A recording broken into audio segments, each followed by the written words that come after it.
Today, I want to talk about three awesome Notebook LM use cases for authors that I haven't talked about before.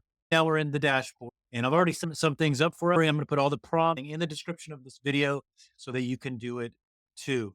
Let's jump into the first use case, which is uploading your whole novel into this tool so that you can get some insight into the themes, plot points that you might be missing, to plot holes and gaps, or part of a novel or script or short story into this Notebook LM tool to get feedback so that you can make it even better. Check this out. Okay, first of all, when you upload your whole novel into Notebook LM and create an you get this neat little notebook section where it will give you a summary of your novel if you're not sure how to focus and make your novel more concise. If you're wondering what the theme is or the major topics that you cover in your story, just check out this section called Key Topics. This is going to tell you the themes that AI picked up in your novel, which can be really helpful in your second or third draft. This use case is where it gets very interesting and exciting. That I've uploaded my whole novel called The Red House into Notebook LM. Of course, only do this if you feel comfortable loading up all your content into this AI tool. I did it because even though I've had this idea for a very long time, I actually used ChatGPT to help bring it to life. I came up with the idea, the characters, the premise, the plot. However, ChatGPT actually brought it to life as a novel. So I feel comfortable putting this into another AI tool, in this case, Notebook LM.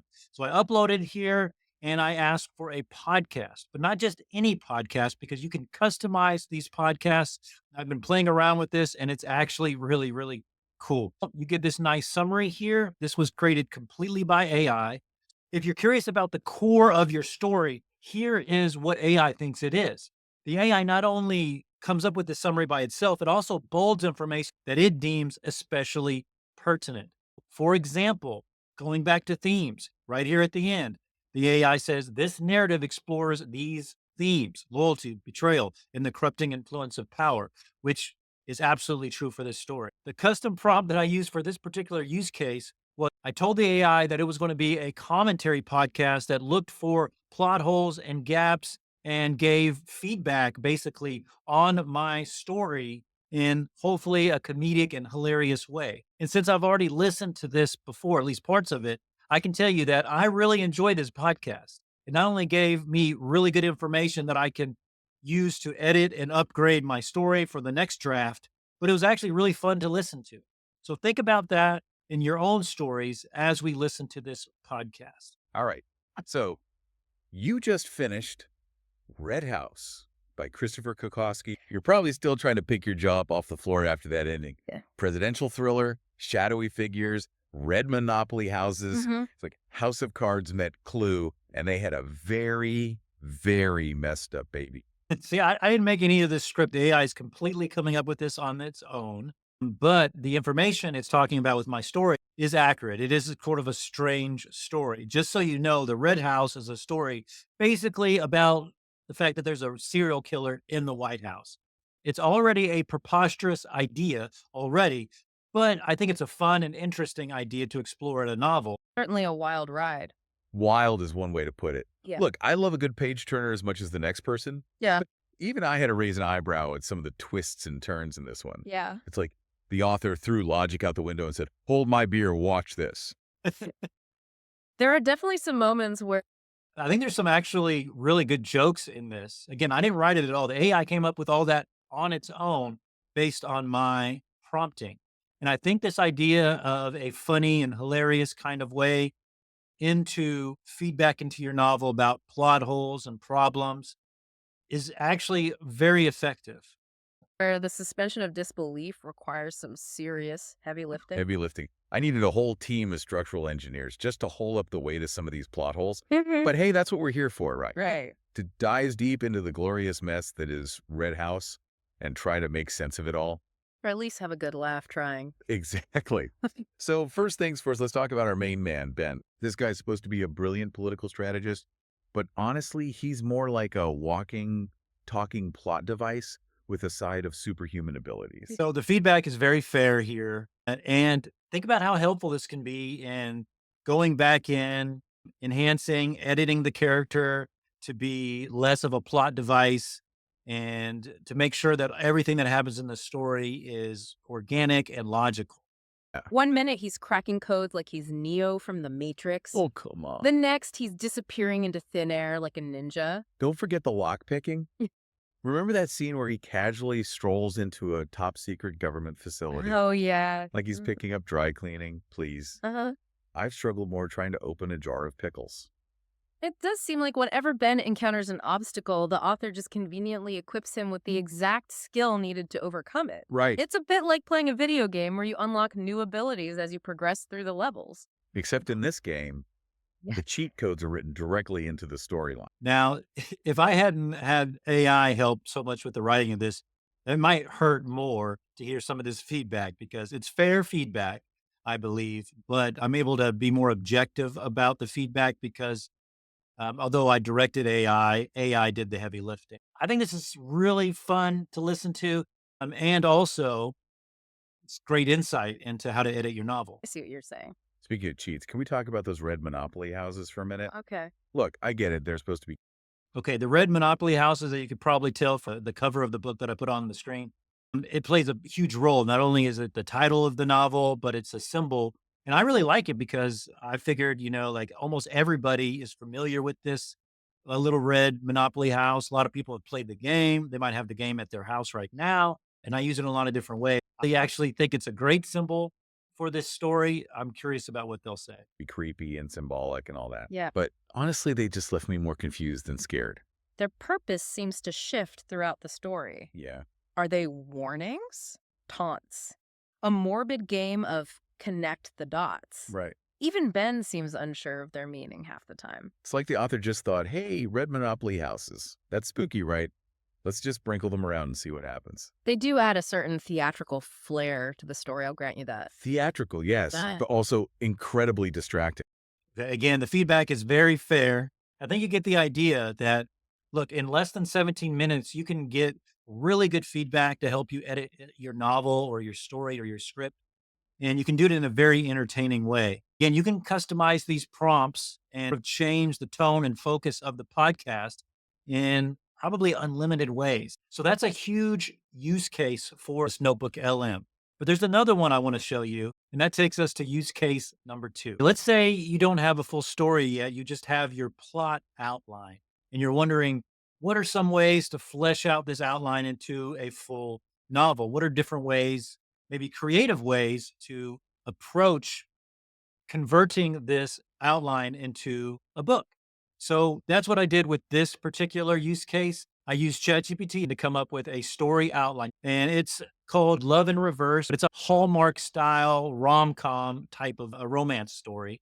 I fed this outline into Notebook LM, and this time with the focus prompt, I asked the Notebook LM AI to create a podcast with the focus on how to take this outline and make it into a full-fledged story. And a few minutes later, I got this 14-minute podcast. All right, so you've got this plot outline, right? It's for a Hallmark romance called Love in Reverse, and you want to turn it into a full novel.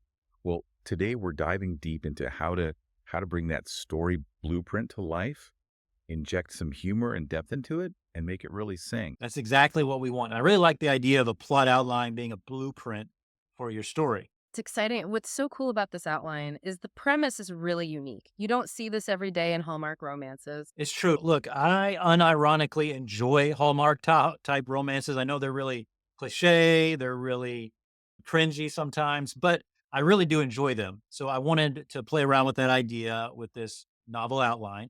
I did instruct ChatGPT to sort of turn all the regular tropes and cliches on their head.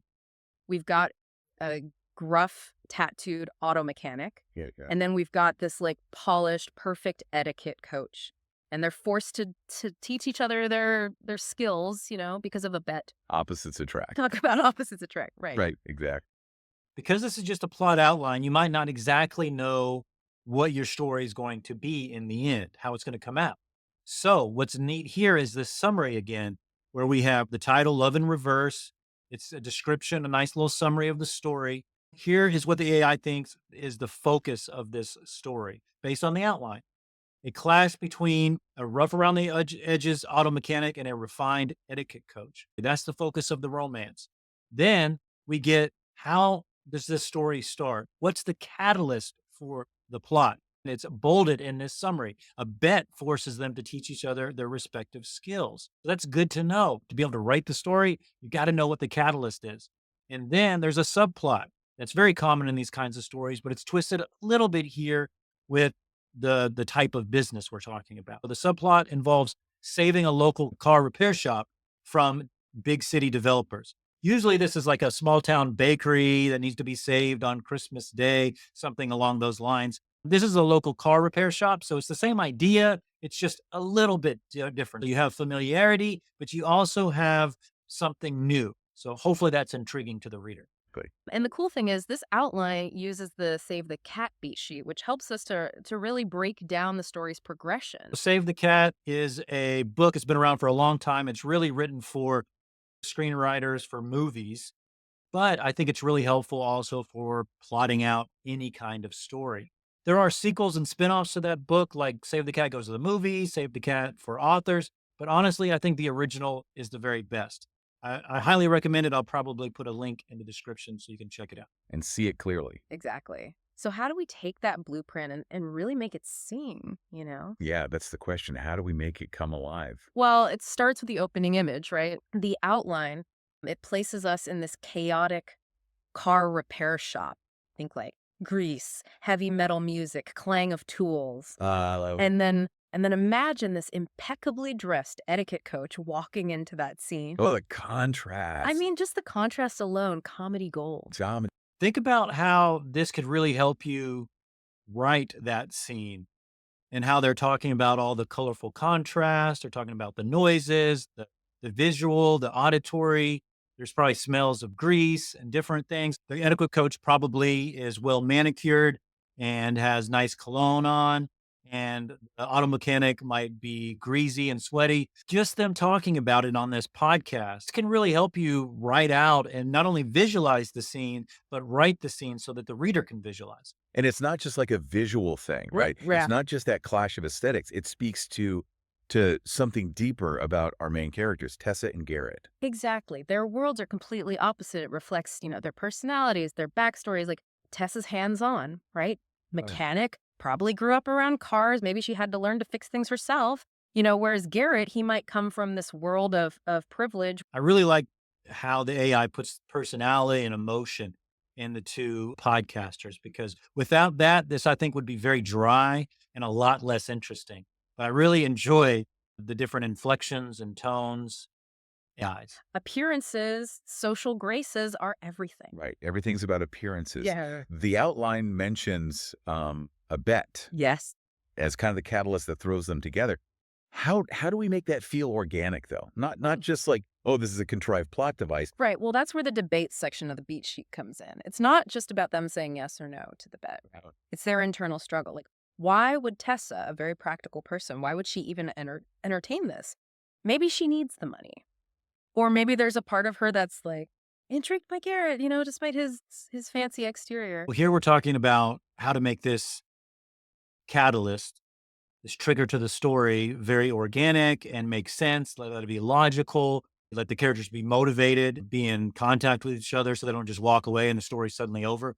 So that's really important. They go into some detail here. I'm going to jump ahead a little bit. All those story threads coming together. This is where it all comes together. All those quirky townspeople we created. Yeah. They rally around Tessa and Garrett.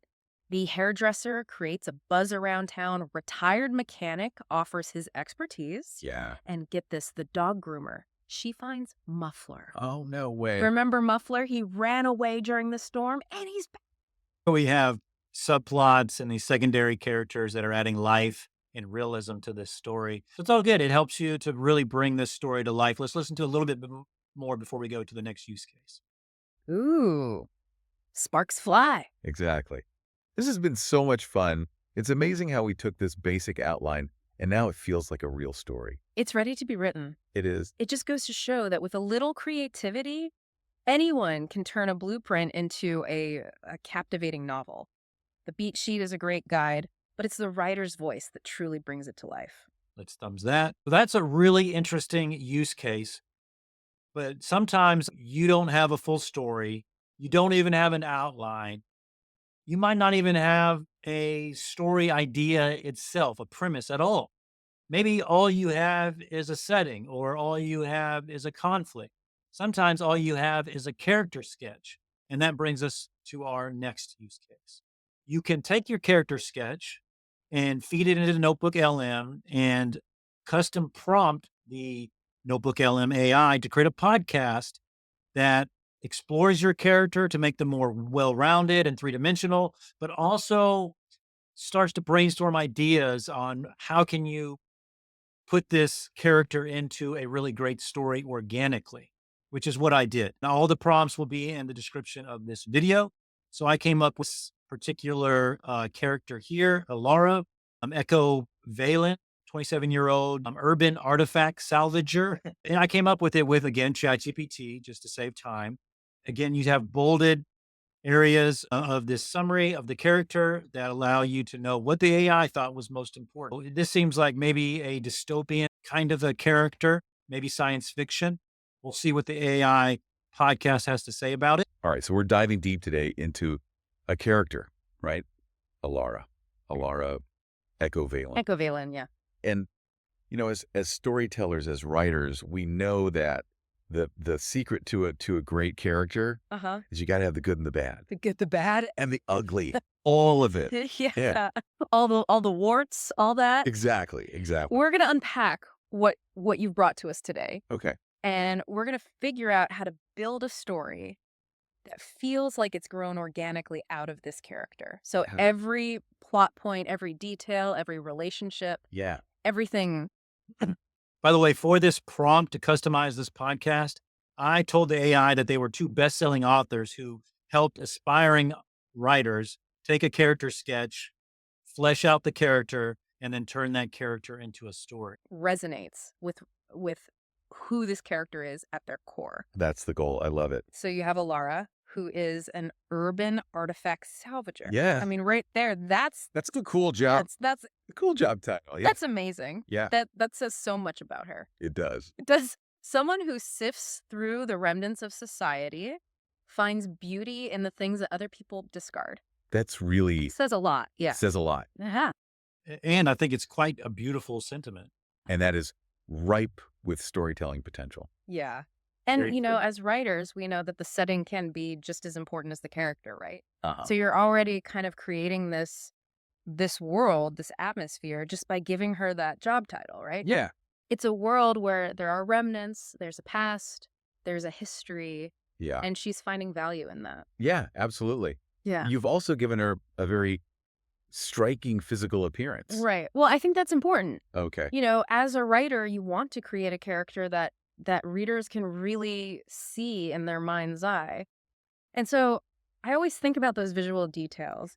You've given her that silver to blue hair. I mean, that's Pretty cool. it's cool. It's It's pretty very cool. unique, right? Yeah. And also that's helpful for not only one story, but if you want to make this a series character, making them really stand out visually can really matter. And then taking that story and maybe converting it to a movie or a TV series, that can really help too. Yeah. And then the mismatched eyes, you said one is smoky gray, one is deep amber. Yeah. And you've also given her a scar. Ah, the scar, yes. No, that's, You got a scar. I mean, it's like an immediate hook. It is. As soon as you say scar, everyone's like, ooh, what's the story? That's true. Scars are like that. Now they're kind of overused, but they're used so often because they work. They often work. Yeah. Exactly. Yep. So, you know, you as a writer, you know this, visual details, they're not just description, Mm-mm. they're breadcrumbs. They are. They're leading us into this character's past. Yeah. They spark questions in the reader's mind. They're planting seeds of intrigue from the very first moment we meet her. I'm going to jump ahead just a little bit, but you're probably already starting to get a sense of how helpful this can be. Peeks out from behind her humor. Yeah. Like, she's carrying something. Yeah, she's got a weight. There's a weight there. A little baggage. Yeah, a little baggage. And then there's this habit of talking to inanimate objects. Yeah. That's one of my favorites. And I'm intrigued by that. What's that about? Yeah. Is that a coping mechanism? I mean, is it a coping mechanism? Is it a way to connect with the past? Hmm. Or is it something else entirely? Could it be a little quirky? Yeah, it could be. It could be a little too quirky. Like maybe alienate some readers. Possibly. As a writer, you're always walking that tightrope. This is important feedback as an author. So maybe you want to scale that back, reel it in, maybe even take that part out of this character because you do want the character to be memorable, quirky, interesting, different, but not to be so different as to alienate the reader. Let's jump ahead a little bit more. I mean, the big question is, Right, let's get to the story. how do we build an Let's get to the story. organic story from all of this? Oh, you've already laid the groundwork, right? Right. You've got these elements that are so rich, so full of potential. So we're almost done with the podcast. We're just now getting to the story idea. The focus of this particular podcast was really the character and building that character out. But once you have your character intact, you could feed that character or characters into Notebook LM and ask just a quick and dirty brainstorm of ideas for this character or characters. And I think the key is to remember that the most compelling stories, they arise organically from a character's inner conflicts and desires. Very true. Yeah. So, Ilara's job as an urban artifact salvager, Uh-huh. it's not just a quirky profession. It's a reflection of her own search for meaning. Yeah. Her attempt to piece together not only the stories of these objects, but also the fractured pieces of her own past. I like that. Right? And her moral code, her fierce independence. Yes. These qualities will inevitably lead her into conflict. Oh, absolutely. What if What if, yeah. she uncovers an artifact Yeah. that reveals a dark secret Mm-hmm. about the commune she escaped from? Yeah. Suddenly, So now we have a specific and concrete idea that we didn't have when we began. So you could take that idea and you could run with it. And for whatever reason you don't exactly like that idea, you could take parts of the idea, or you could just redo the podcast, maybe tweak your custom prompt a little bit to get some different kinds of ideas. Now think about doing this. So you have your character sketch, you fed that into Notebook LM, and you got a story idea. You take that story idea, you feed it back into Notebook LM, and you get a plot outline from the podcast. Then you take that plot outline, feed it back into Notebook LM, the little custom prompting. You can take that outline and get some ideas on how to turn that into either a more detailed outline or a full-fledged story. Then, once you have your story, maybe you've written your story by yourself or with the help of AI, then you can feed that back to you can feed it chapter by chapter, scene by scene, or the whole novel, like I did, into Notebook LM and get some feedback so that you can make the next draft or two even better. So this Notebook LM tool is actually really, really powerful. And best of all, it's completely free right now. I encourage you to check it out, experiment, see what you get. Let me know in the comments what you think about the different use cases and and the results that you're getting for your own stories. Check out the video that's coming up right now on your screen. Thanks for watching this video with me. I'll see you in the next one.